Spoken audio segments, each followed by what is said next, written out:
2022 ബഷീർ പുരസ്കാരം ലഭിച്ച കൃതി ഏതാണ്? കാസിൽ ഇൻ ദി എയർ എന്ന പ്രയോഗത്തിന്റെ അർത്ഥം എന്താണ്? ഇതിലേതാണ് കൂനുള്ള എന്നർത്ഥം വരുന്ന വാക്ക്? ബഷീർ മരിച്ചത് ജൂലൈ 5-നാണ്. ആ ദിവസം ബഷീർ ദിനമായിട്ട് ആചരിക്കുന്നു. കാഞ്ചനവും ഹേമവും സ്വർണത്തിന്റെ പര്യായമാണ്. പക്ഷെ ദിവം എന്ന് പറഞ്ഞാൽ സ്വർണമല്ല, പിന്നെയോ പകലിന്റെ പര്യായമാണ് കേട്ടോ. എല്ലാവർക്കും നമസ്കാരം.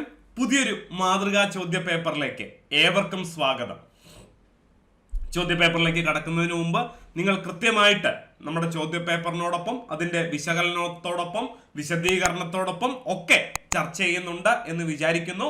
വരുന്ന പരീക്ഷയിൽ തീർച്ചയായിട്ടും നിങ്ങൾ ഇത് പ്രയോജനപ്പെടുത്തും എന്ന വിശ്വാസത്തോടെയാണ് ഓരോ മാതൃകാ ചോദ്യപേപ്പറും നിങ്ങൾക്ക് മുന്നിൽ അവതരിപ്പിക്കുന്നത്. അപ്പോൾ പലരും ചോദിച്ച് കണ്ട അല്ലെങ്കിൽ പലരും ഉന്നയിച്ചിട്ടുള്ള ഒരു കാര്യം ഇതാണ്, ഈ ചോദ്യങ്ങളുടെ കൂടെ തന്നെ ഉത്തരവും അതിന്റെ വിശകലനവും വിശദീകരണവും ഒക്കെ പറഞ്ഞുകൂടെ എന്ന് പലരും അഭിപ്രായം പെട്ടിട്ടുണ്ടായിരുന്നു കഴിഞ്ഞ വീഡിയോയുടെ താഴെ. അതിനുള്ള മറുപടി ആദ്യമേ പറയാം. ചോദ്യം വായിക്കുമ്പോൾ അതിന്റെ കൂടെ ഉത്തരം മാർക്ക് ചെയ്യാത്തത് അല്ലെങ്കിൽ വിശദീകരണം പറഞ്ഞു പോകാത്തത് എന്തുകൊണ്ടാണ്? ഈ ചോദ്യങ്ങൾ നിങ്ങൾ സ്വയം ഒന്ന് നിങ്ങൾ ഉത്തരം എഴുതണം എന്ന് വിചാരിച്ചിട്ടാണ്. ഉത്തരം നിങ്ങൾ എഴുതിയില്ലെങ്കിൽ പോലും നിങ്ങൾ മനസ്സിലൊരു ഉത്തരം കാണണം എന്ന വിശ്വാസത്തോടു കൂടിയാണ്, എന്ന ആഗ്രഹത്തോടു കൂടിയാണ് ചോദ്യത്തിന്റെ ഒപ്പം ഉത്തരം മാർക്ക് ചെയ്ത് തരാത്തത്. ഓക്കെ, അതിനുശേഷം രണ്ടാമത് വിശകലനത്തിലേക്ക് ചെല്ലുമ്പോഴാണ് നമ്മൾ എന്ത് ചെയ്യുന്നത്? ഉത്തരം കൂടി അതിൽ മാർക്ക് ചെയ്യുന്നത്. അപ്പോ ഞാൻ പറയാൻ ആഗ്രഹിച്ച കാര്യം, ചോദ്യങ്ങൾ വായിക്കുമ്പോൾ നിങ്ങളൊരു പേപ്പർ എടുത്തിട്ട് 15 ചോദ്യങ്ങളാണ് ഉണ്ടാകുക. അപ്പൊ നിങ്ങൾ എന്ത് ചെയ്യണം? 1, 2, 3 എന്ന് നമ്പർ ഇട്ടതിന് ശേഷം ABCD എന്ന് നിങ്ങൾ തന്നെ മാർക്ക് ചെയ്ത് വെക്കുക. അതിനുശേഷം വിശദീകരണങ്ങളിലേക്കും വിശദാംശങ്ങളിലേക്കും കടക്കുമ്പോൾ എത്ര എണ്ണം ഞാൻ ശരിയാക്കിയിട്ടുണ്ട് എന്ന് നിങ്ങൾ സ്വയം വിലയിരുത്തേണ്ടതാണ്. അപ്പൊ അത്തരം ചില ഉദ്ദേശങ്ങളോട് കൂടിയാണ് നമ്മൾ എന്ത് ചെയ്യാത്തത്?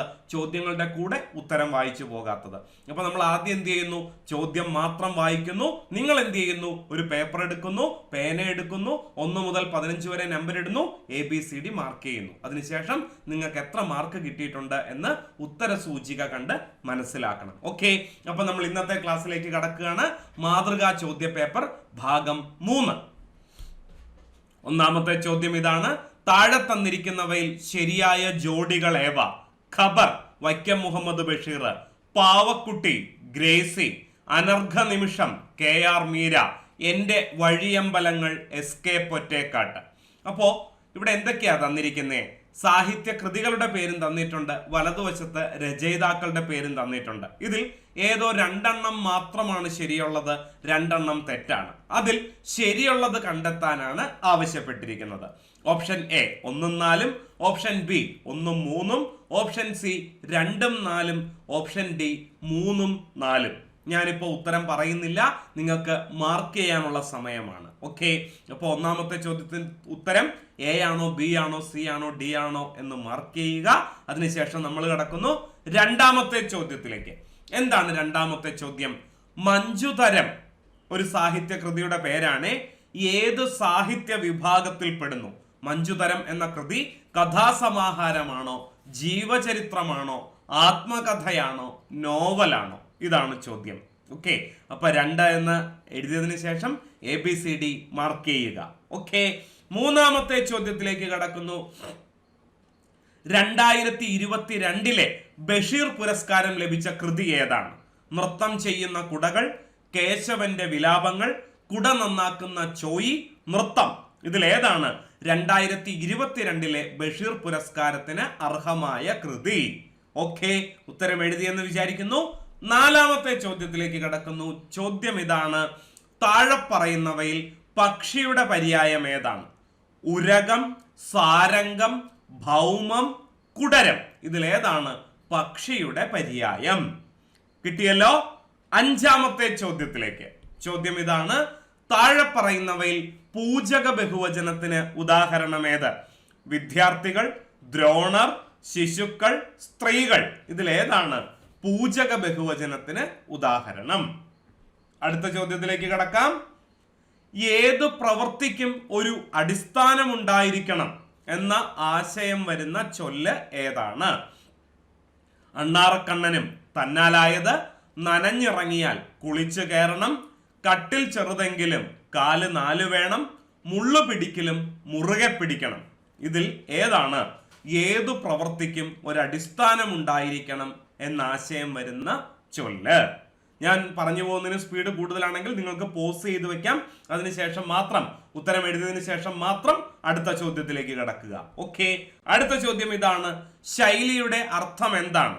അഷ്ടബന്ധം ഉറപ്പിക്കുക എന്ന ശൈലിയുടെ അർത്ഥം പാടെ ഉപേക്ഷിക്കുക, വേണ്ടാത്തത് പ്രവർത്തിക്കുക, സ്പർദ്ധയുണ്ടാക്കുക, ദൃഢനിശ്ചയം ചെയ്യുക. ഇതിൽ ഏത് അർത്ഥമാണ് അഷ്ടബന്ധം ഉറപ്പിക്കുക എന്ന ശൈലിയോട് ചേർന്ന് നിൽക്കുന്നത്? എട്ടാമത്തെ ചോദ്യത്തിലേക്ക് കടക്കുന്നു. ശരിയായ വാക്യം കണ്ടെത്തുക. ഗ്രാമവാസികളും ആബാലവൃദ്ധം ജനങ്ങളും യോഗത്തിൽ പങ്കെടുത്തു. ആബാലവൃദ്ധം ജനങ്ങളും ഗ്രാമവാസികളും യോഗത്തിൽ പങ്കെടുത്തു. സി, ആബാലവൃദ്ധം ജനങ്ങൾ യോഗത്തിൽ പങ്കെടുത്തു. ഓപ്ഷൻ ഡി, സമീപവാസികളും ആബാലവൃദ്ധം ജനങ്ങളും യോഗത്തിൽ പങ്കെടുത്തു. ഇതിലേതാണ് ശരിയായ വാക്യം? ബാക്കി 3 വാക്യങ്ങളും തെറ്റാണ്. ശരിയായത് മാത്രം കണ്ടെത്തുക. അടുത്തത് 9ാമത്തെ ചോദ്യത്തിലേക്ക്. കാസിൽ ഇൻ ദി എയർ എന്ന പ്രയോഗത്തിന്റെ അർത്ഥം എന്താണ്? മനോരാജ്യം, വളരെ സന്തോഷത്തോടെ, വളരെ സൂക്ഷിച്ച്, മൃഗീയ ഭൂരിപക്ഷം. ഇതിലേതാണ് കാസിൽ ഇൻ ദി എയർ എന്ന പ്രയോഗത്തോട് ചേർന്ന് നിൽക്കുന്ന മലയാള പ്രയോഗം? ഓക്കെ, 10ാമത്തെ ചോദ്യത്തിലേക്ക് കടക്കുന്നു. ചോദ്യം ഇതാണ്. സ്വർണം എന്നർത്ഥം വരാത്ത പദമേത്? കനകം, കാഞ്ചനം, ദിവം, ഹേമം. ഇതിലേതോ ഒരു വാക്ക് സ്വർണത്തിന്റെ പര്യായമല്ല. അതേത് എന്ന് കണ്ടെത്തുക. അടുത്തത് 11ാമത്തെ ചോദ്യം. ജാഗരണം എന്ന പദത്തിന്റെ വിപരീത പദം ഏതാണ്? പ്രമാണം, സുഷുപ്തി, അചേതനം, അപകൃഷ്ടം. ഇതിലേതാണ് ജാഗരണത്തിന്റെ വിപരീതം? 12ാമത്തെ ചോദ്യത്തിലേക്ക് കടക്കുന്നു. ശരിയല്ലാത്ത പദമേത്? ഉദ്ദീപനം, ഉപവിഷ്ടൻ, ഉയിർപ്പ്, ഊഷ്മാവ്. ഇതിലേതാണ് ശരിയല്ലാത്ത പദം എന്നതാണ് 12ാമത്തെ ചോദ്യം. കടക്കാം 13ാമത്തെ ചോദ്യത്തിലേക്ക്. കൂനുള്ള എന്നർത്ഥം വരുന്ന വാക്ക് മന്ധര, മന്ദര, മന്ധര, മന്ധര. ഇതിലേതാണ് കൂനുള്ള എന്നർത്ഥം വരുന്ന വാക്ക്? കിട്ടിയല്ലോ. 14. വീണ്ടും ശരിയായ വാക്യം ഏത്? ഞാൻ സാധാരണ എന്നും രാവിലെ 4 മണിക്ക് എഴുന്നേൽക്കും. ഓപ്ഷൻ ബി, ഞാൻ സാധാരണ രാവിലെ 4 മണിക്ക് എഴുന്നേൽക്കും. ഓപ്ഷൻ സി, ഞാൻ സാധാരണ രാവിലെ 4 മണികൾക്ക് എഴുന്നേൽക്കും. ഓപ്ഷൻ ഡി, ഞാൻ സാധാരണ രാവിലെ 4 മണിക്ക് എഴുന്നേൽക്കുന്നതാണ് പതിവ്. ഇതിലേതാണ് ശരിയായ വാക്യം എന്നതാണ് ചോദ്യം. കിട്ടിയെന്ന് വിചാരിക്കുന്നു.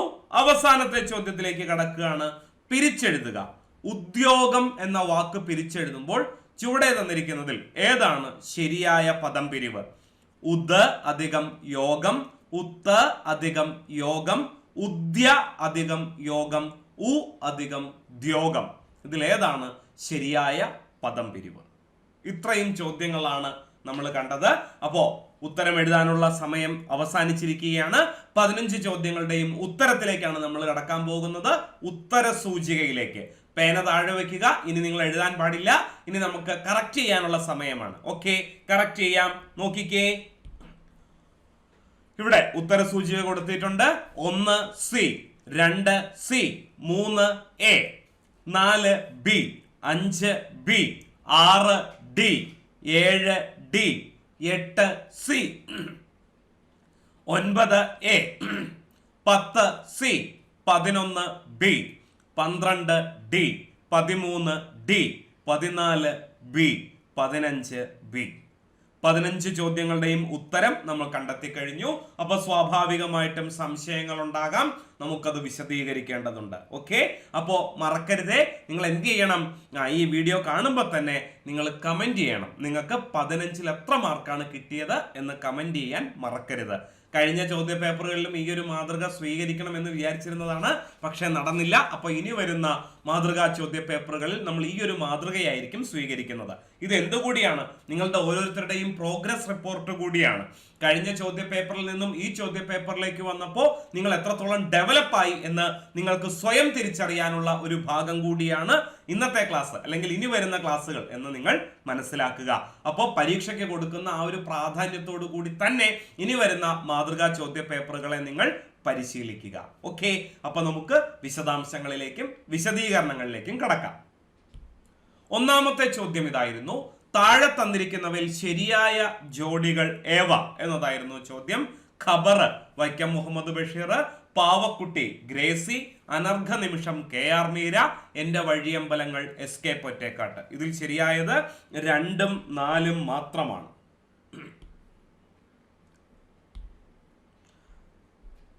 പാവക്കുട്ടി എന്ന കഥ എഴുതിയത് ഗ്രേസിയാണ്. അതുപോലെ എന്റെ വഴിയമ്പലങ്ങൾ എന്നുള്ളത് SK പൊറ്റേക്കാട്ടിന്റെ ആത്മകഥയാണ്. ഖബർ എന്ന കൃതി എഴുതിയത് വൈക്കം മുഹമ്മദ് ബഷീർ അല്ല, അതാരാണ്? KR മീരയാണ്. അനർഘ നിമിഷം എന്ന കൃതി എഴുതിയതോ വൈക്കം മുഹമ്മദ് ബഷീർ ആണ് കേട്ടോ. അപ്പോൾ അതുകൊണ്ട് 1ഉം 3ഉം തെറ്റാണ്. നമ്മളോട് ശരിയായത് കണ്ടെത്താനാണ് പറഞ്ഞിരിക്കുന്നത്. അപ്പൊ 2ഉം 4ഉമാണ് ശരിയായ ഉത്തരങ്ങൾ. നോക്കിക്കേ, ഇനി നമുക്ക് ഇവരുടെ കൃതികളിലേക്ക് കടക്കാം. KR മീരയുടെ പ്രധാനപ്പെട്ട കൃതികൾ ഏതൊക്കെയാണ്?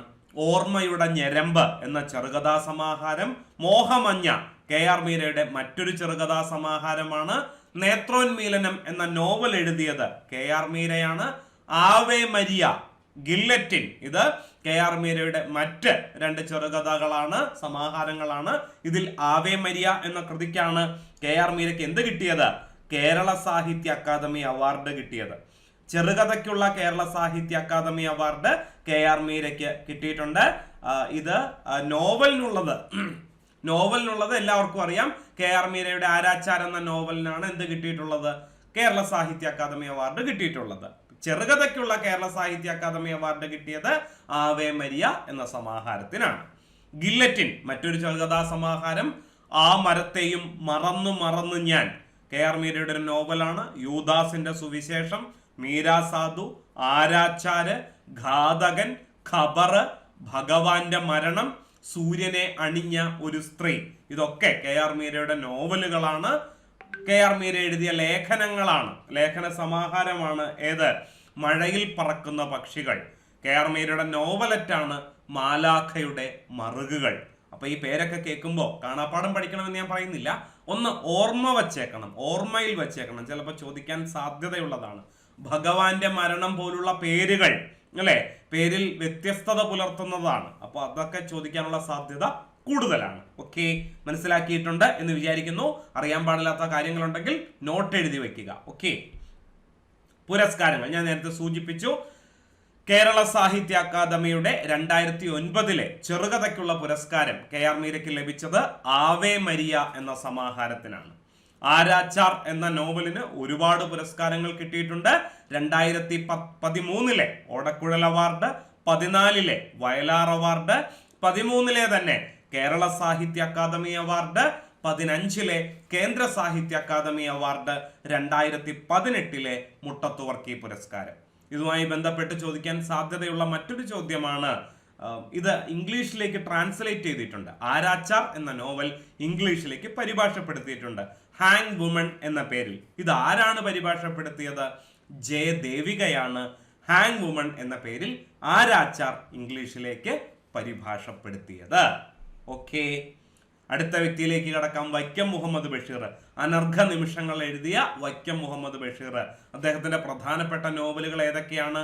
ബാല്യകാല സഖി, പാത്തുമ്മയുടെ ആട്, ന്റുപ്പൂപ്പാക്കൊരാനേണ്ടാർന്ന്, മാന്ത്രിക പൂച്ച, താരാ സ്പെഷ്യൽസ്, പ്രേമലേഖനം, ജീവിത നിഴൽപ്പാടുകൾ, ആനവാരിയും പൊൻകുരിശും, സ്ഥലത്തെ പ്രധാന ദിവ്യൻ, മുച്ചീട്ട് കളിക്കാരന്റെ മകൾ, മരണത്തിന്റെ നിഴലിൽ, ശബ്ദങ്ങൾ, മതിലുകൾ, അനുരാഗത്തിന്റെ ദിനങ്ങൾ. ഇതൊക്കെ അദ്ദേഹത്തിന്റെ പ്രധാനപ്പെട്ട നോവലുകളാണ്. കഥകളിലേക്ക് വരുമ്പോഴോ ആനപ്പൂട, ജന്മദിനം, വിശപ്പ്, വിശ്വവിഖ്യാതമായ മൂക്ക്, ഓർമ്മക്കുറിപ്പ്, പാവപ്പെട്ടവരുടെ വേശ്യ, ഒരു ഭഗവത്ഗീതയും കുറെ മുലകളും, ഭൂമിയുടെ അവകാശികൾ, ചിരിക്കുന്ന മരപ്പാവ, വിഡ്ഢികളുടെ സ്വർഗം, അതുപോലെ യാ ഇലാഹി എന്ന കൃതി, അതുപോലെ പ്രേംപാറ്റ എന്ന കൃതി. ഇത് രണ്ടും മരണാനന്തരമാണ് പ്രസിദ്ധീകരിച്ചത്. ഓക്കെ, അതുപോലെ ലേഖനങ്ങളിലേക്ക് വന്നാലോ, അനർഘ നിമിഷം അല്ലെ, അനർഘ നിമിഷം അത് അദ്ദേഹത്തിന്റെ ലേഖനങ്ങളാണ്. നമുക്ക് ഓപ്ഷനിൽ ഉണ്ടായിരുന്നത് അനർഘ നിമിഷമായിരുന്നു, അത് ബഷീറിന്റെ ലേഖനങ്ങളാണ്. അതുപോലെ സ്മരണകൾ, MP പോളിന്റെ സ്മരണകൾ അദ്ദേഹം എഴുതിയിട്ടുണ്ട്. അതുപോലെ DC-യും ഒരു ഉണ്ട ക്രിസ്ത്യാനിയും, ഇതൊക്കെ വൈക്കം മുഹമ്മദ് ബഷീറിന്റെ ലേഖന സമാഹാരങ്ങളാണ്. ഓക്കെ, അപ്പോ ചോദ്യത്തെ പിന്നെ ബഷീറിനെ കുറിച്ച് പറയുമ്പോൾ കഥാബീജം എന്ന നാടകം, ബഷീർ എഴുതിയ ഒരേ ഒരു നാടകമാണ് ഏത്, കഥാബീജം, ചോദിക്കാൻ സാധ്യതയുണ്ട്. കഴിഞ്ഞിടയ്ക്ക് നടന്ന ഒരു പരീക്ഷയിൽ ചോദിച്ചതാണ് എന്ത്, വൈക്കം മുഹമ്മദ് ബഷീറിന്റെ ബാലസാഹിത്യ കൃതി ഏത് എന്നൊരു ചോദ്യം വന്നിരുന്നു. ഉത്തരം എന്താണ്, സർപ്പയജ്ഞമാണ്. അതുപോലെ ചോദിക്കാൻ സാധ്യതയുള്ള ഒന്നാണ് വൈക്കം മുഹമ്മദ് ബഷീർ രചിച്ച നാടകം ഏത്, തെറ്റിക്കരുത്, കഥാബീജം. ഇനി മതിലുകൾ അതേ പേരിൽ ചലച്ചിത്രമായിട്ടുണ്ട് അല്ലെ, മമ്മൂട്ടിയാണ് കേന്ദ്ര കഥാപാത്രത്തെ അവതരിപ്പിക്കുന്നത്. KPSC ലളിതയുടെ ശബ്ദത്തിലൂടെ നാരായണി എന്ന കഥാപാത്രം ഓരോ മലയാളിയുടെയും മനസ്സിൽ ചിരപ്രതിഷ്ഠ നേടിയിട്ടുണ്ട്. അപ്പോ ആ സിനിമ സംവിധാനം ചെയ്തതാരാണ്, മതിലുകൾ അതേ പേരിൽ സിനിമയാക്കിയത് അടൂർ ഗോപാലകൃഷ്ണനാണ്. വൈക്കം മുഹമ്മദ് ബഷീറിന്റെ വ്യക്തി ജീവിതത്തെക്കുറിച്ചും സാഹിത്യ ജീവിതത്തെക്കുറിച്ചും തയ്യാറാക്കിയ ഡോക്യുമെന്ററിയാണ് ബഷീർ ദ മാൻ. അത് സംവിധാനം ചെയ്തതാരാണ്, MA റഹ്മാനാണ് ബഷീർ ദ മാൻ എന്ന ഡോക്യുമെന്ററി തയ്യാറാക്കിയത്. ഇനി ബഷീർ ദിനമായി ആചരിക്കുന്നത് എന്നാണ്, ജൂലൈ 5 ബഷീർ മരിച്ചത് ജൂലൈ 5 ആ ദിവസം ബഷീർ ദിനമായിട്ട് ആചരിക്കുന്നു. ബഷീറിന്റെ ആത്മകഥാംശം, അദ്ദേഹത്തിന്റെ എല്ലാ കഥകളും നോവലുകളും ചേർത്ത് വെക്കുമ്പോൾ അദ്ദേഹത്തിന്റെ ആത്മകഥയാണ്. അദ്ദേഹത്തിന്റെ ജീവിതത്തിന് പൊടിപ്പും തൊങ്ങലും വെച്ചാണ് അദ്ദേഹം എല്ലാ കഥകളും എഴുതിയിട്ടുള്ളത്. ആത്മാംശം ഏറ്റവും ഏറെ നിൽക്കുന്ന കൃതികൾ, സാഹിത്യ രചനകൾ നടത്തിയിട്ടുള്ള വ്യക്തിയും തീർച്ചയായും വൈക്കം മുഹമ്മദ് ബഷീർ തന്നെ. അദ്ദേഹം ഒരു ആത്മകഥ എഴുതേണ്ട ആവശ്യം പോലുമില്ല, എന്നാലും അദ്ദേഹം എഴുതിയിട്ടുണ്ട്. ആ ആത്മകഥയുടെ പേരാണ് ഓർമ്മയുടെ അറകൾ. ഓക്കെ, അപ്പോൾ ഇത്രയും കാര്യങ്ങളാണ് പറയാനുള്ളത്. ഇനി നമ്മൾ രണ്ടാമത്തെ ചോദ്യത്തിലേക്ക് കടക്കുന്നു. മഞ്ജുതരം ഏത് സാഹിത്യ വിഭാഗത്തിൽ പെടുന്നു? ഉത്തരം ആത്മകഥയാണ്. ആരുടെ ആത്മകഥയാണ്? വളരെ പ്രധാനപ്പെട്ടത്. സമീപകാലത്ത് ചോദിച്ച ചില ആത്മകഥകൾ പരിചയപ്പെടുക. കലാമണ്ഡലം ഹൈദരാലിയുടെ ആത്മകഥയുടെ പേരാണ് മഞ്ജുതരം. അദ്ദേഹം കഥകളി പദങ്ങൾ പാടിക്കൊണ്ട് കഥകളി സാഹിത്യത്തിലേക്ക് കടന്നു വരികയും ലോകപ്രസിദ്ധി ആർജിച്ച കഥകളി പാട്ടുകാരനായി തീരുകയും ചെയ്തു കലാമണ്ഡലം ഹൈദരാലി. അദ്ദേഹത്തിന്റെ ആത്മകഥയുടെ പേര് മഞ്ജുതരം. പിന്നെ സോപാന സംഗീതത്തിലൂടെ പ്രസിദ്ധനായ വ്യക്തിയാണ് ഞെരളത്ത് രാമപൊതുവാൾ. അദ്ദേഹത്തിന്റെ ആത്മകഥയുടെ പേര് സോപാനം എന്നാണ്. മറ്റൊരു കലാമണ്ഡലം കലാകാരൻ കടന്നു വരുന്നു, കലാമണ്ഡലം രാമൻകുട്ടി നായർ. അദ്ദേഹത്തിന്റെ ആത്മകഥയുടെ പേര് തിരനോട്ടം എന്നാണ്. പല്ലാവൂർ അപ്പുമാരാരുടെ ആത്മകഥയുടെ പേര് പ്രമാണം എന്നാണ്. എൻ്റെ ജീവിതം അരങ്ങിലും അണിയറയിലും എന്ന ആത്മകഥ എഴുതിയത് കലാമണ്ഡലം കൃഷ്ണൻ നായരാണ്. ഇതൊക്കെ സമീപകാലത്ത് ആത്മകഥകളുമായി ബന്ധപ്പെട്ട്, അല്ലെങ്കിൽ ആരുടേതാണ് ഈ രചന എന്ന ചോദ്യവുമായി ബന്ധപ്പെട്ട് ഒക്കെ നമ്മുടെ പരീക്ഷയ്ക്ക് ചോദിച്ചിട്ടുള്ളതാണ്. അറിയില്ലെങ്കിൽ എഴുതിയെടുക്കണം, നിർബന്ധമാണ്. മറ്റൊരു ആത്മകഥ നോക്കിക്കേ, സ്വരഭേദങ്ങൾ. ആരുടെ ആത്മകഥയാ? ഭാഗ്യലക്ഷ്മി. നമ്മുടെ റെക്കോർഡ് അല്ലെ, ഡയലോഗുകൾ റെക്കോർഡ് ചെയ്യുന്ന വ്യക്തിത്വമാണല്ലോ ഭാഗ്യലക്ഷ്മി. ഒരു സെലിബ്രിറ്റിയാണ്, എല്ലാവർക്കും അറിയാവുന്ന ഒരു വ്യക്തിത്വമാണ്. മിക്കവാറും കഥാപാത്രങ്ങൾക്ക്, സീരിയൽ സിനിമാ നടിമാർക്ക് ഒക്കെ സംഭാഷണം, ശബ്ദം കൊടുക്കുന്ന വ്യക്തിത്വമാണ് ഭാഗ്യലക്ഷ്മി. മണിച്ചിത്രത്താഴിന് ശോഭനയ്ക്ക് ശബ്ദം കൊടുത്തിട്ടുള്ളത്, നാഗവല്ലിക്ക് ശബ്ദം കൊടുത്തത് മറ്റൊരു വ്യക്തിത്വമാണ്. നമ്മുടെ അല്ലാത്ത നോർമൽ സിറ്റുവേഷനിലൊക്കെ ശോഭനയ്ക്ക് ശബ്ദം കൊടുത്തിട്ടുള്ളത് ഭാഗ്യലക്ഷ്മിയാണ് എന്ന് നമുക്കറിയാം. അതുപോലെ സീരിയലുകളിലും ഒക്കെ ഭാഗ്യലക്ഷ്മി റെക്കോർഡിങ്ങുമായി ബന്ധപ്പെട്ട് നിറഞ്ഞ സാന്നിധ്യമാണ്. ആ ഭാഗ്യലക്ഷ്മിയുടെ ആത്മകഥയുടെ പേരാണ് സ്വരഭേദങ്ങൾ. ഓക്കെ, അടുത്ത ചോദ്യത്തിലേക്ക് കടക്കുന്നു.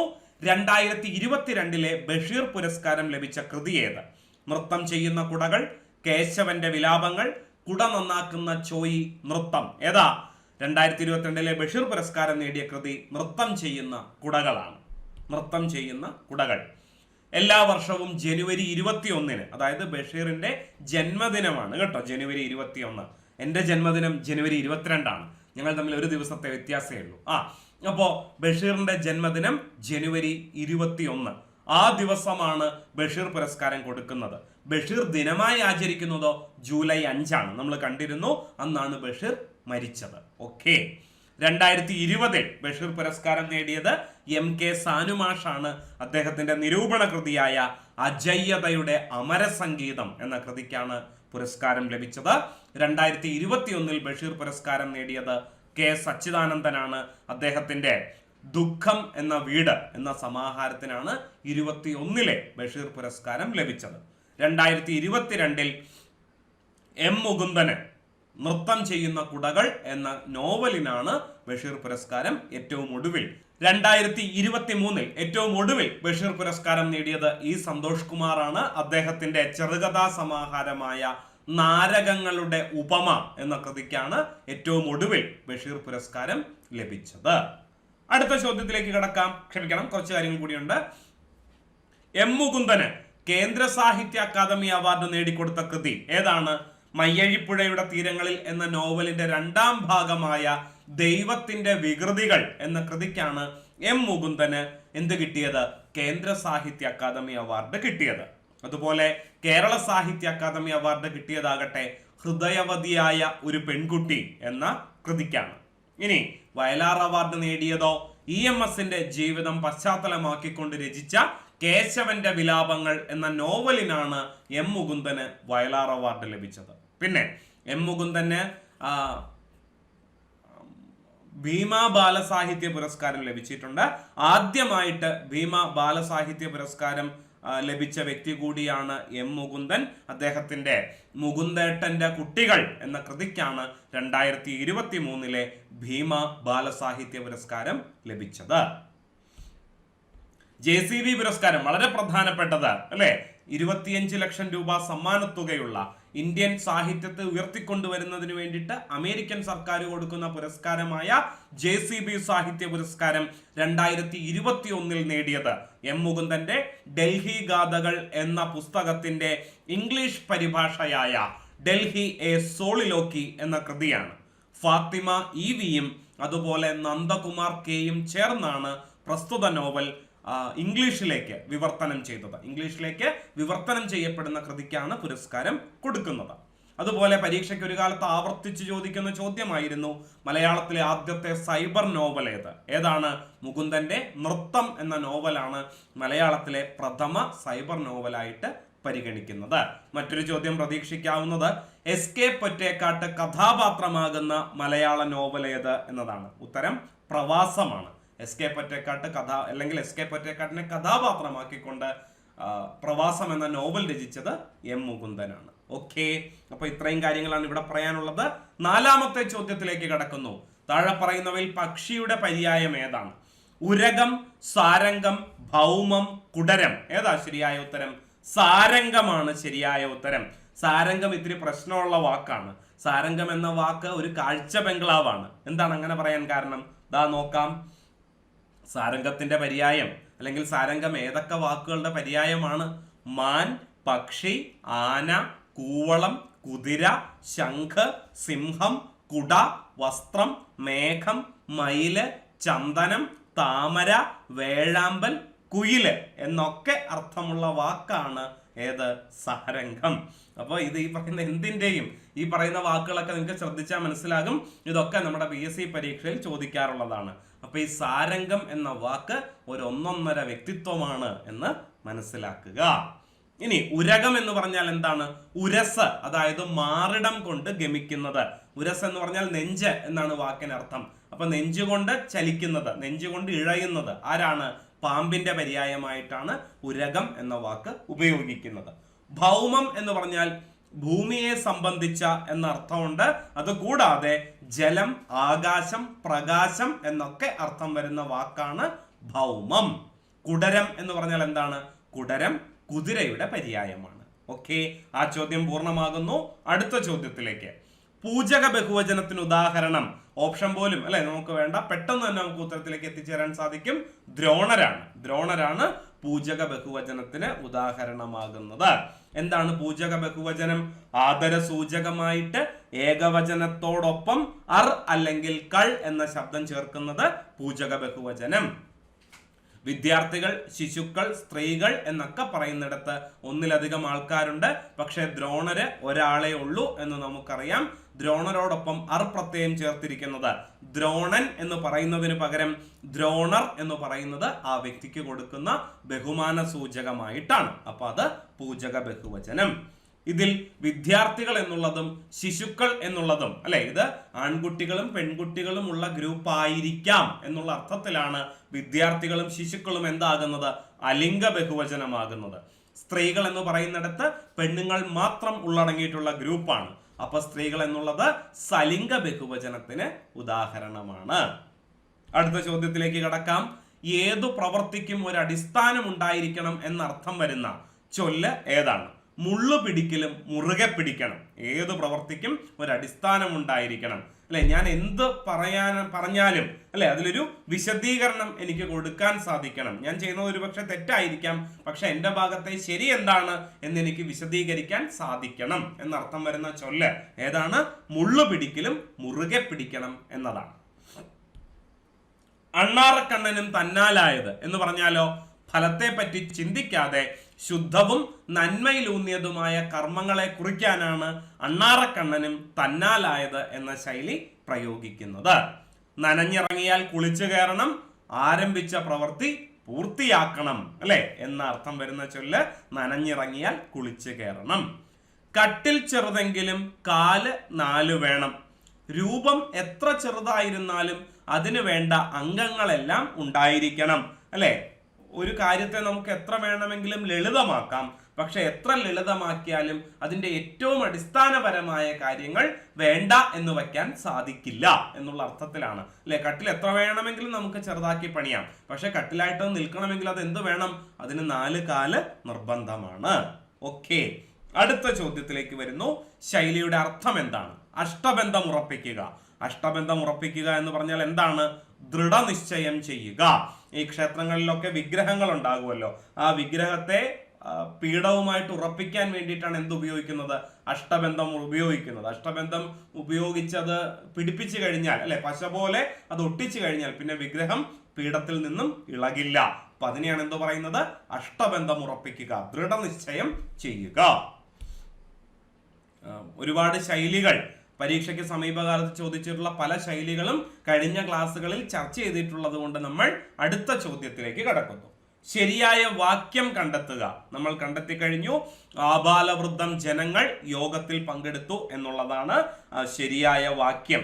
എന്തുകൊണ്ടാണ് ബാക്കിയുള്ളത് തെറ്റിയത്? നോക്കിക്കേ, ഗ്രാമവാസികളും ആബാലവൃദ്ധം ജനങ്ങളും രണ്ടിന്റെയും അർത്ഥം ഒന്ന് തന്നെയല്ലേ? ബാലകർ മുതൽ വൃദ്ധർ വരെ എന്നാണ് ആബാലവൃദ്ധം എന്ന വാക്കിന്റെ അർത്ഥം. അപ്പൊ പിന്നെ അതിൽ ആരും ഉൾപ്പെട്ടിട്ടുണ്ട്? ഗ്രാമവാസികളും ഉൾപ്പെട്ടിട്ടുണ്ട്. അത് തന്നെയാണ് ഓപ്ഷൻ ബിയിലെ തകരാറ്.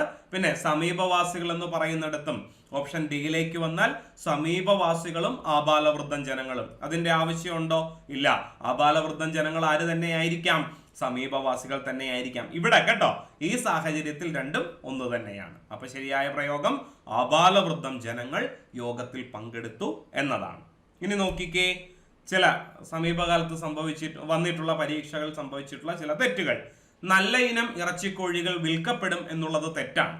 നല്ല ഇനം ഇറച്ചിക്കോഴികളെ വിൽക്കും എന്നുള്ളതാണ് ശരിയായ പ്രയോഗം. ഈ പെടും എന്നുള്ള വാക്ക് എന്തിന്റെ സൂചനയാണ്? കർമ്മണി പ്രയോഗമാണ്. കർമ്മണി പ്രയോഗത്തെ മലയാളത്തിൽ അംഗീകരിക്കുന്നില്ല. കർമ്മണി പ്രയോഗം എന്ന് പറഞ്ഞാൽ പാസീവ് വോയിസ് ആണ്. ആക്റ്റീവ് വോയിസ് അല്ലെങ്കിൽ കർത്തരി പ്രയോഗങ്ങളെയാണ് മലയാളത്തിൽ അംഗീകരിക്കുന്നത്. അതുകൊണ്ട് നല്ല ഇനം ഇറച്ചിക്കോഴികളെ വിൽക്കും എന്നുള്ളത് ശരിയായ പ്രയോഗം. ഇറച്ചിക്കോഴികൾ വിൽക്കപ്പെടും എന്ന് പറയുന്നത് തെറ്റായ പ്രയോഗം. അടുത്തത്, കിണറ്റിലിറങ്ങിയ 2 ആളുകൾ വിഷവാതക സാന്നിധ്യം മൂലം മരണപ്പെട്ടു. എന്തിനാണ് ഒരു വാക്യത്തെ ഇത്രയും കോംപ്ലിക്കേറ്റഡ് ആക്കുന്നത്? എന്ത് മതിയാകും? കിണറ്റിലിറങ്ങിയ 2 ആളുകളും വിഷവാതകം ശ്വസിച്ച് മരിച്ചു. അതല്ലേ കൃത്യമായ പ്രയോഗം? അല്ലെങ്കിൽ വിഷവാതകത്തിന്റെ സാന്നിധ്യം മൂലം മരണപ്പെട്ടു. സാന്നിധ്യമുള്ളത് കൊണ്ട് മരിക്കണമെന്ന് നിർബന്ധമില്ല. ശ്വസിച്ചാൽ മാത്രമേ എന്ത് പറ്റുള്ളൂ? മരിച്ചു പോവുകയുള്ളൂ. പിന്നെ എനിക്ക് 5 പുസ്തകങ്ങൾ വേണം. തെറ്റ്. എനിക്ക് 5 പുസ്തകം വേണം എന്ന് മതി. എന്താണ്? ജീവനില്ലാത്ത ഒരു വസ്തുവിന് വിശേഷണമായിട്ട് സംഖ്യാശബ്ദം വന്നാൽ അവിടെ എന്ത് ചേർക്കരുത്? ബഹുവചന പ്രത്യയം ചേർക്കരുത്. 5 പുസ്തകം എന്ന് മതി. 5 പുസ്തകങ്ങൾ എന്ന് വേണ്ട. അതേസമയം 5 കുട്ടികൾ എന്ന് വേണം. ജീവൻ ഉള്ളവയെ കുറിച്ചാണ് പറയുന്നതെങ്കിൽ സംഖ്യാശബ്ദം വിശേഷണമായിട്ട് വന്നാലും അവിടെ എന്ത് ചേർക്കണം? ബഹുവചന പ്രത്യയം ചേർക്കണം. ഓക്കെ, മറ്റൊന്ന് നോക്കിക്കേ. മാല മിനിക്കോ അല്ലെങ്കിൽ ആനിക്കോ കൊടുക്കണം. തെറ്റ്.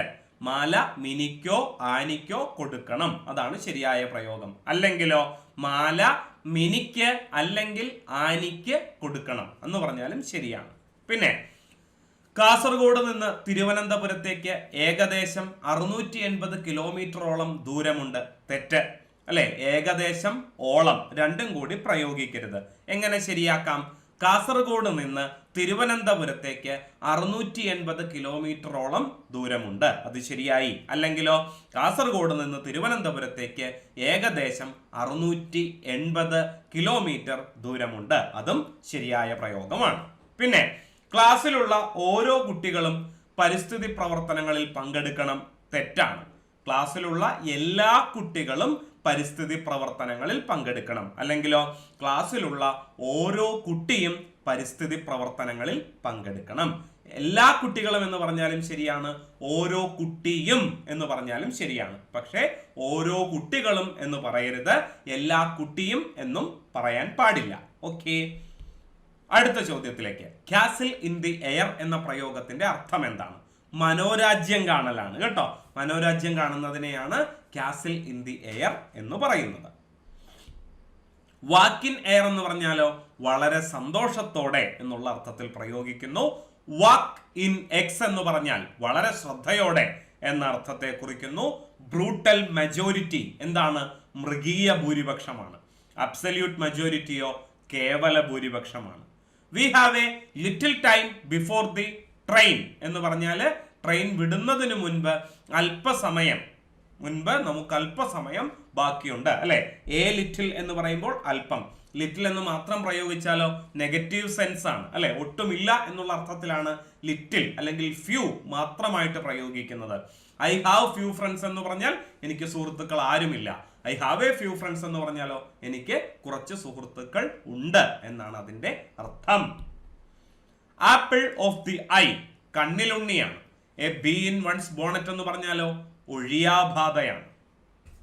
Slip between the cup and the lip അവസാന നിമിഷത്തിലെ പരാജയത്തെ കുറിക്കാനാണ് ഇംഗ്ലീഷിൽ അങ്ങനെ ഒരു ശൈലി പ്രയോഗിക്കുന്നത്. ഹോം ട്രൂത്ത് എന്ന് പറഞ്ഞാൽ എന്താണ്? സത്യമാണ്, പക്ഷെ നമുക്കത് പ്രിയപ്പെട്ടതല്ല. അപ്രിയ സത്യം, അതാണ് ഹോം ട്രൂത്ത്. സമീപകാലത്ത് ചോദിച്ചിട്ടുള്ള പരിഭാഷയുമായി ബന്ധപ്പെട്ട ചോദ്യങ്ങളാണ് ഇവിടെ കുറിച്ചത്. അടുത്ത ചോദ്യം. സ്വർണം എന്നർത്ഥം വരാത്ത പദമേത്? കനകവും കാഞ്ചനവും ഹേമവും സ്വർണത്തിന്റെ പര്യായമാണ്. പക്ഷെ ദിവം എന്ന് പറഞ്ഞാൽ സ്വർണമല്ല, പിന്നെയോ പകലിന്റെ പര്യായമാണ് കേട്ടോ. ദിവം, പ്രഭാതം, ഉഷസ്, വിഭാതം, അതുപോലെ ദിവം.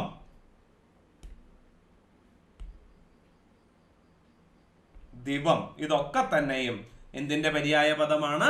പ്രഭാതത്തിന്റെ പര്യായമാണ്. സമീപകാലത്തെ പരീക്ഷയിൽ സമാനപദം പര്യായ പദവുമായി ബന്ധപ്പെട്ട് ചോദിച്ച ചില വാക്കുകൾ പരിചയപ്പെടാം. ഗുഹയുടെ പര്യായ പദങ്ങൾ കന്ദരം, ഗഹ്വരം, ദരി ഇതൊക്കെ ഗുഹയുടെ പര്യായമാണ്. തലമുടിയുടെ പര്യായ പദങ്ങൾ കേശം, കുന്തളം, കജം. നദിയുടെ പര്യായ പദങ്ങൾ പുഴ, വാഹിനി, തരങ്കിണി. പൂമൊട്ടിന്റെ പര്യായ പദങ്ങൾ മുകുളം, കലിക, കുട്മളം. ലജ്ജയുടെ പര്യായ പദങ്ങൾ ത്രപ, വ്രീള, മന്ദാക്ഷം ഇതൊക്കെ ലജ്ജയുടെ പര്യായ പദങ്ങളാണ്. അടുത്ത ചോദ്യത്തിലേക്ക് കടക്കാം. ജാഗരണം എന്ന പദത്തിന്റെ വിപരീത പദം എന്താണ്? പ്രമാണം, സുഷുപ്തി, അചേതനം, അപകൃഷ്ടം. ഇതിലേതാണ് ജാഗരണം എന്ന പദത്തിന്റെ വിപരീതം? ജാഗരണം എന്ന് പറഞ്ഞാൽ ഉണർന്നിരിക്കലാണ്. സുഷുപ്തിയാണ് അതിന്റെ വിപരീതം. സുഷുപ്തി എന്നാൽ മയക്കം എന്നാണ് വാക്കിനർത്ഥം. ചില വിപരീത പദങ്ങളിലേക്ക്. കൃത്രിമം എന്ന വാക്കിന്റെ വിപരീതമായിട്ട് അകൃത്രിമം എന്ന വാക്ക് സുപരിചിതമാണ് നമുക്ക്. അതുപോലെ നൈസർഗികം എന്ന് പറഞ്ഞാലും കൃത്രിമത്തിന്റെ വിപരീതമാണ്. കൃശം എന്ന് പറഞ്ഞാൽ മെലിഞ്ഞത്, മേധുരം തടിച്ചത്. പ്രശാന്തത്തിന്റെ വിപരീതമാണ് പ്രക്ഷുബ്ധം. ഭൂഷണം അലങ്കാരമാണെങ്കിൽ ദൂഷണം നശിപ്പിക്കുന്നതാണ്. മന്ദം പതുക്കെയാണെങ്കിൽ ശീഘ്രം പെട്ടെന്ന്. വികാസത്തിന്റെ വിപരീതം സങ്കോചം. വിമുഖം താല്പര്യമില്ലായ്മ, ഉന്മുഖം താല്പര്യമാണ്. വിയോഗം വിട്ടുപോകലാണെങ്കിൽ സംയോഗം കൂടിച്ചേരലാണ്. വേണ്ടെന്ന് വയ്ക്കലാണ് വിരക്തിയെങ്കിൽ അമിതമായ താല്പര്യമാണ് ആസക്തി. നികൃഷ്ടം മോശപ്പെട്ടതാണെങ്കിൽ ഏറ്റവും മികച്ചത് ഉത്കൃഷ്ടം. പ്രഭാതം പകലാണെങ്കിൽ പ്രദോഷം സന്ധ്യയാണ്. ക്ഷയം നശിക്കലാണെങ്കിൽ വൃദ്ധി എന്ന് പറഞ്ഞാൽ അഭിവൃദ്ധി, അല്ലെ, അഭിവൃദ്ധി നേടലാണ്. ശ്ലാഘനീയം എന്ന് പറഞ്ഞത് ഏറ്റവും പ്രിയപ്പെട്ടതാണെങ്കിൽ ഗർഹണീയം ഉപേക്ഷിക്കപ്പെടേണ്ടതാണ്. സ്ഥാവരം എന്ന് പറയുന്നത് സ്ഥിരമായിട്ട് ഒരിടത്ത് നിൽക്കുന്നത് എന്നുള്ള അർത്ഥത്തിലാണെങ്കിൽ ജംഗമം എന്നാൽ മൊബിലിറ്റി ഉള്ളത് എന്നാണ് അർത്ഥം. സൂക്ഷ്മം എന്നാൽ ഫോക്കസ്ഡ് ആണെങ്കിൽ സ്ഥൂലം ജനറൽ ആണ്. അടുത്തത് ശരിയല്ലാത്ത പദങ്ങൾ ഏത് അല്ലെങ്കിൽ പദമേത്? ഉദ്ദീപനം, ഉപവിഷ്ടൻ, ഉയിർപ്പ്, ഇത് മൂന്നും ശരിയായ പദങ്ങളാണ്. ഊക്ഷ്മാവ് എന്നുള്ളതല്ലല്ലോ. ശരിയായ പദം എന്താണ്? ഊഷ്മാവ് എന്ന് മതിയാകും, അല്ലെ. ടെമ്പറേച്ചർ എന്നുള്ള അർത്ഥത്തിലുള്ള വാക്ക് ഊഷ്മാവ് എന്ന് മതിയാകും. നോക്കിക്കേ, പണ്ട് കാലം എന്ന് പ്രയോഗിക്കരുത്. പണ്ട് എന്ന് പറഞ്ഞാൽ തന്നെ അതൊരു കാലത്തെ കുറിക്കുന്നു. അപ്പൊ എന്ത് മതി? പണ്ട് എന്ന് മാത്രം പ്രയോഗിച്ചാൽ മതി. അതുപോലെ പരിതസ്ഥിതി എന്ന് പറയുമ്പോൾ നടുക്ക് വിസർഗ ചിഹ്നം വേണം. ദുഃഖം എന്നൊക്കെ എഴുതുമ്പോൾ നടുക്ക് ഉപയോഗിക്കുന്ന ആ ചിഹ്നം ഉണ്ടല്ലോ, അതിനെയാണ് എന്ത് പറയുന്നത്? വിസർഗ ചിഹ്നം എന്ന് പറയുന്നത്. ആ ചിഹ്നം എവിടെയും വേണം, പരിതസ്ഥിതി എന്ന് പറയുന്നിടത്തും വേണം. പിന്നോക്കം എന്നൊരു വാക്ക് മലയാളത്തിൽ ഇല്ല.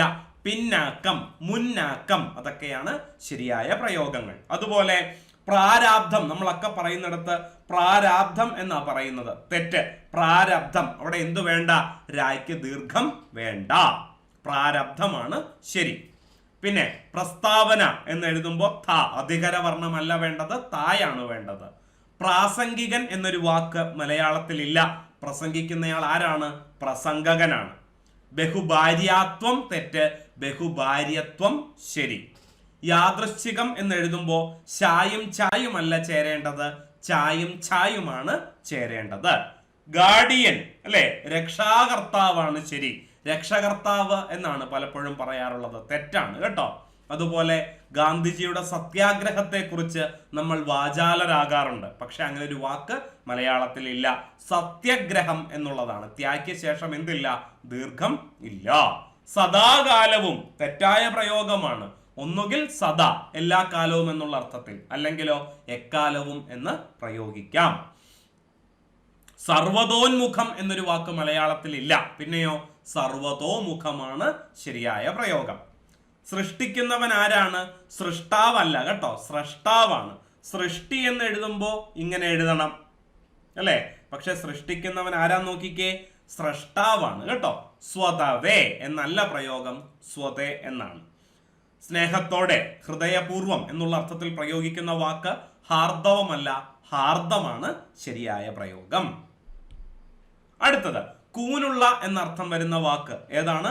മന്ധരയാണ്. ഈ എഴുതിയിരിക്കുന്ന 4 വാക്കും നമ്മൾ ഉച്ചരിക്കുമ്പോൾ ഒരേപോലെ ആയിരിക്കും, അങ്ങനെയല്ല. മന്ധര, അതാണ് കൃത്യമായ. കൂനുള്ള എന്നർത്ഥം വരുന്ന വാക്ക് അതാണ്. ബാക്കിയുള്ള വാക്കുകൾക്ക് അർത്ഥമില്ല എന്നാണോ? അല്ല, ബാക്കിയുള്ള വാക്കുകൾക്കും അർത്ഥങ്ങളുണ്ട്. നോക്കിക്കേ, മന്ദര എന്ന് പറഞ്ഞാൽ അതിന്റെ അർത്ഥം വലിപ്പമുള്ളത് എന്നാണ്. മന്ദാരം എന്ന് പറഞ്ഞാൽ ഒരു പൂവാണല്ലോ, അത് എല്ലാവർക്കും അറിയാവുന്നതാണ്. മന്ദാരം ഒരു പൂവാണ്. പിന്നെ മന്ദാരം, നായും തായും കൂടിയാണ് ചേരുന്നതെങ്കിലോ മൺചുവരിന്റെ പര്യായമാണ് മന്ദാരം. പിന്നെ മന്ധര എന്ന് പറഞ്ഞാലോ കൊഴുത്ത, കൊഴുത്ത എന്നർത്ഥം വരുന്ന വാക്ക് മന്ധര. അപ്പൊ എല്ലാ വാക്കുകൾക്കും അർത്ഥമുണ്ട്, പക്ഷെ ഇവിടെ എടുത്തു ചോദിച്ചിരുന്നത് കൂനുള്ള എന്നർത്ഥം വരുന്ന വാക്കാണ്. അതേതാണ്? ഓപ്ഷൻ ഡി ആണ്, മന്ധര. അടുത്തത് ശരിയായ വാക്യമേത്? ഞാൻ സാധാരണ രാവിലെ 4 മണിക്ക് എഴുന്നേൽക്കും. സാധാരണ എന്ന വാക്ക് പതിവിനെ കുറിക്കുന്നതാണ്. എന്നുമെന്നും എന്ന വാക്കും പതിവിനെ കുറിക്കുന്നതാണ്. അപ്പോൾ ഒരേ അർത്ഥമുള്ള വാക്ക് 2 തവണ ചേർത്തിരിക്കുന്നതാണ് ഇവിടുത്തെ തെറ്റ്. അതുപോലെ നോക്കിക്കേ, ഇവിടെ ഓപ്ഷൻ ഡിയിലേക്ക് നോക്കിയാല് സാധാരണ എന്ന വാക്കും പതിവ് എന്ന വാക്കും കടന്നു വന്നിരിക്കുന്നു. ഓപ്ഷൻ സിയിലെ തെറ്റ് അതല്ല. പിന്നെയോ 4 മണികൾക്ക് എന്ന് പറയരുത്, 4 മണിക്ക് എന്ന് പറഞ്ഞാൽ മതിയാകും. എല്ലാം കൊണ്ടും ശരിയായ വാക്യം ഏതാണ്? ഞാൻ സാധാരണ രാവിലെ 4 മണിക്ക് എഴുന്നേൽക്കും, അല്ലെങ്കിൽ ഞാൻ പതിവായി രാവിലെ 4 മണിക്ക് എഴുന്നേൽക്കും. രണ്ടും ശരിയാണ്. അടുത്തത് പിരിച്ചെഴുതുക. ഉദ്യോഗം എന്ന വാക്ക് എങ്ങനെയാണ് പിരിച്ചെഴുതേണ്ടത്? ഉത് അധികം യോഗമാണ് ഉദ്യോഗം, അല്ലെ? പൂർവ്വപദത്തിന്റെ ഒടുവിലുള്ള ഖരവർണം ചേർത്തെഴുത്തിൽ മൃദുവാകും എന്ന നിയമത്തിന്റെ അടിസ്ഥാനത്തിലാണ് എന്തു വരുന്നത്? ഉദ്യോഗം എന്ന വാക്ക് വരുന്നത്. പ്രധാനപ്പെട്ട അല്ലെങ്കിൽ നമ്മൾ തെറ്റിക്കാൻ സാധ്യതയുള്ള ചില പിരിച്ചെഴുത്ത് ചേർത്തെഴുത്ത്, സമീപകാലത്തെ പരീക്ഷകളിൽ ചോദിച്ചിട്ടുള്ള ചില പിരിച്ചെഴുത്ത് ചേർത്തെഴുത്ത്. ഗുരു, ആജ്ഞ, ഈ രണ്ട് വാക്കുകൾ ചേരുമ്പോൾ കിട്ടുന്ന വാക്ക് ഗുർവാജ്ഞയാണ് കേട്ടോ. ഗുർവാജ്ഞ എന്നാണ് കിട്ടുന്നത്. അതുപോലെ പിതൃ അധികം അർത്ഥം പിതൃർത്ഥം അല്ല പിത്രർത്ഥമാണ്. വാക്ക് അധികം മാധുര്യം, പൂർവ്വപദത്തിന്റെ ഒടുവിലുള്ള ഖരവർണം എന്താകണം? അനുനാസികമാകണം. കാരണം എന്താ? ഉത്തരപദത്തിന്റെ ആദിയിൽ മാ എന്ന അനുനാസികം വന്നിരിക്കുന്നു. അതുകൊണ്ട് ചേർത്തെഴുത്തിൽ പൂർവ്വപദത്തിന്റെ ഒടുവിലുള്ള ഖരവർണം അനുനാസികമാകണം. നോക്കിക്കേ, സാമ്രാട്ട്, അല്ലെ? അധികം നഗരം.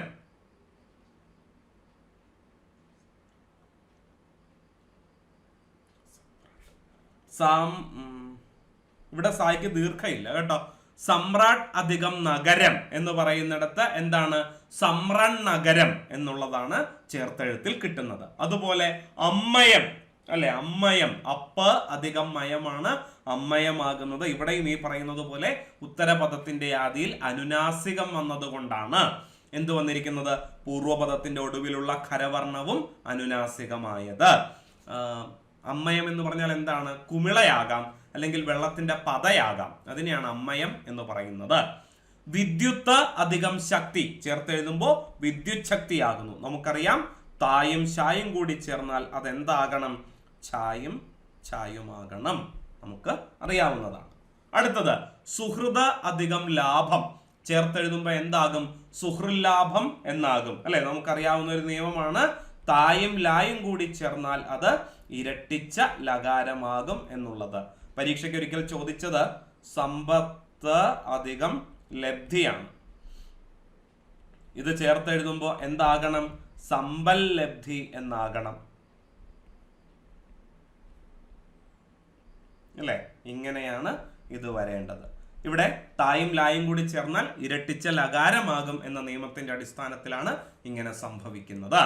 പിന്നെ സ്വര അധികം രാജ്യം ചേർത്തെഴുതുമ്പോൾ സ്വരാജ്യമല്ല കേട്ടോ, സ്വരാജ്യം എന്നാണ്. സ്വായ്ക്കും രായ്ക്കും അവിടെ ദീർഘം വരും. സത്യാഗ്രഹം എന്നുള്ളത് തെറ്റാണ്, സത്യഗ്രഹമാണ് ശരി എന്ന് പറയുന്നത് പോലെ സ്വരാജ്യം തെറ്റാണ്, സ്വരാജ്യം ആണ് ശരി. എന്താണ് ആ നിയമത്തിന്റെ അടിസ്ഥാനം? രേഫത്തിന് ശേഷം രേഫം വന്നാൽ ആദ്യ രേഫം ലോപിക്കുകയും ആദ്യ രേഫത്തിന്റെ മുന്നിലിരിക്കുന്ന സ്വരം ഹ്രസ്വമായാൽ, ഇവിടെ ഹായാണ് കേട്ടോ, ഹ്രസ്വമായാൽ അത് ദീർഘിക്കുകയും ചെയ്യും. അതേപോലെ തന്നെ വരുന്ന വാക്കാണ് നീരസം എന്ന വാക്ക്. നീരസം എന്ന വാക്കില് നീ എന്നുള്ളത് ദീർഘിക്കാൻ കാരണം എന്താണ്? ഇവിടെ രണ്ട് രകാരം അടുത്തടുത്ത് വന്നതാണ്. രേഫം എന്ന് പറഞ്ഞാൽ രാ എന്ന ശബ്ദം കേട്ടോ. രേഫം എന്ന് പറഞ്ഞാൽ ആരെയാ ഉദ്ദേശിക്കുന്നേ? രാ എന്ന അക്ഷരത്തെയാണ് ഉദ്ദേശിക്കുന്നത്. അപ്പൊ രണ്ട് രകാരങ്ങൾ അടുത്തടുത്ത് വന്നാൽ അതിനു മുമ്പുള്ള അക്ഷരം എന്തായി മാറും? ദീർഘമായിട്ട് മാറും എന്ന നിയമത്തിന്റെ അടിസ്ഥാനത്തിലാണ്. നിര അധികം രസമാണ് ചേർത്തെഴുതുമ്പോൾ എന്താകുന്നത്? നീരസമാകുന്നത്. രസമില്ലാതിരിക്കുന്ന അവസ്ഥയാണ് നീരസം. അപ്പൊ അവിടെ നായ്ക്ക് ദീർഘം വന്നത് എന്തുകൊണ്ടാ? അത് രണ്ട് രകാരം അടുത്തടുത്ത് വന്നതുകൊണ്ടാണ്. അപ്പൊ അതുപോലെ തന്നെ സ്വ എന്ന ശബ്ദം ഹ്രസ്വമാണ്. അവിടെ രാജ്യം, അല്ലെ? രണ്ട് രകാരം അടുത്തടുത്ത് വന്നപ്പോ സ്വരാജ്യം എന്നായി. സ്വായ്ക്ക് ദീർഘം വരുന്നത് അതുകൊണ്ടാണ്. അപ്പോ കുറച്ചധികം കാര്യങ്ങൾ ഇന്നത്തെ ക്ലാസ്സിൽ നമ്മൾ ചർച്ച ചെയ്തു. നിങ്ങൾക്കിത് പ്രയോജനപ്പെട്ടിട്ടുണ്ടായിരിക്കും എന്ന് ഞാൻ വിചാരിക്കുന്നു. നിങ്ങൾക്ക് എന്തെങ്കിലുമൊക്കെ സംശയം ഉണ്ടെങ്കിൽ തീർച്ചയായിട്ടും വീഡിയോ കണ്ടതിന് ശേഷം എന്ത് ചെയ്യാവുന്നതാണ്? കമന്റ് ബോക്സിൽ കമന്റ് ചെയ്യാവുന്നതാണ്. തീർച്ചയായിട്ടും മറുപടി തരുന്നതായിരിക്കും. ഓക്കെ, അപ്പോ ഇതുവരെ നിങ്ങൾ എൻട്രി ആപ്പിന്റെ ഡിഗ്രി ചാനൽ സബ്സ്ക്രൈബ് ചെയ്തിട്ടില്ലെങ്കിൽ തീർച്ചയായും സബ്സ്ക്രൈബ് ചെയ്യുക. നിങ്ങളെ മുന്നിൽ കണ്ടുകൊണ്ടാണ് മലയാളം പരീക്ഷയിലെ ഓരോ ചോദ്യങ്ങളും തയ്യാറാക്കിയിട്ടുള്ളത്. അതിന്റെ വിശദാംശങ്ങളും വിശദീകരണങ്ങളും ഉൾപ്പെടുത്തിയിട്ടുണ്ട്. ആഞ്ഞു പിടിച്ചാൽ ഇനി വരാൻ പോകുന്ന പരീക്ഷ നമ്മുടെ കയ്യിൽ സ്വന്തം. ഓക്കെ, അപ്പോ ഇതുപോലെ മറ്റൊരു ക്ലാസ്സുമായി ബന്ധപ്പെട്ട് എന്തെങ്കിലുമൊക്കെ മാറ്റങ്ങൾ വരുത്തണമെന്നുണ്ടെങ്കിൽ തീർച്ചയായിട്ടും നിങ്ങൾക്ക് അഭിപ്രായപ്പെടാവുന്നതാണ്. മറ്റൊരു ക്ലാസ്സുമായി വീണ്ടും കാണും. ഇന്നത്തേക്ക് അവസാനിപ്പിക്കുന്നു. നന്ദി, നമസ്കാരം.